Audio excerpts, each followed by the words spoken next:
All right, we are here with Jacob Amaya, newly called up player for the Miami Marlins. Jacob, we spoke in Jacksonville a couple weeks ago. Now you're here.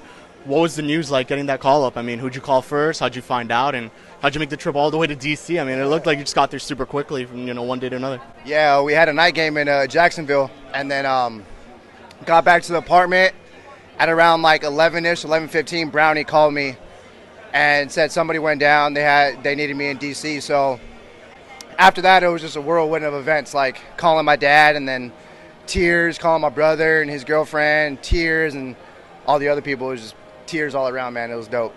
Obviously, you've had really early success early on. Just what have you seen from major league pitching that differentiates from AAA and past levels?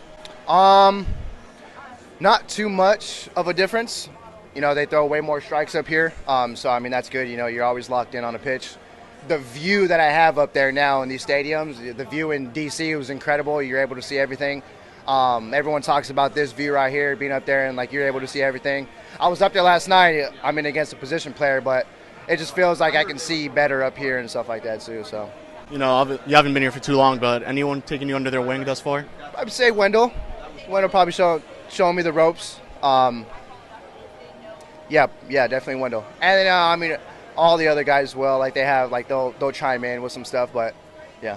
Being at the big leagues, I mean, you're finally living out the dream. Just how does it feel? I mean, this is what you've been working for years. Yeah, man. I mean, it was always baseball for sure, and it still is. But like everything that comes with it, man, it's just incredible. The food, the travel, and all that stuff. It's you really want to come in here and lock it in every day just to stay here. It's the big league life is crazy, man. You have guys, they give you stuff and.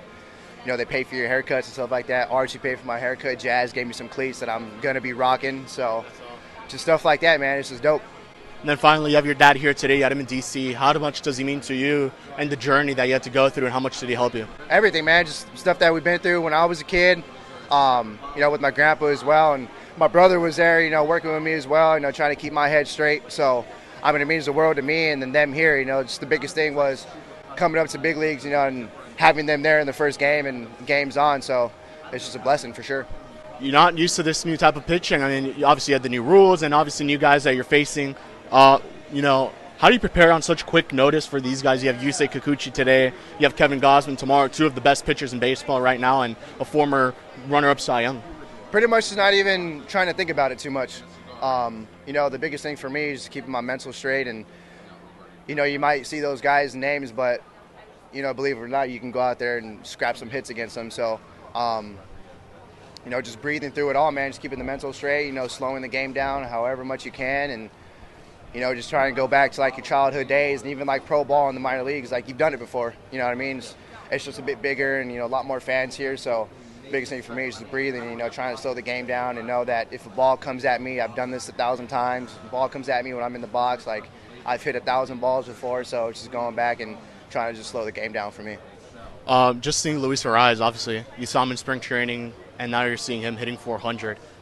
Have you ever even seen anything relatively close to this before? In person, no. I mean, the guy's generational talent for sure. Seeing him in spring, and he'll play, then he'll be off, so I didn't really see him as much.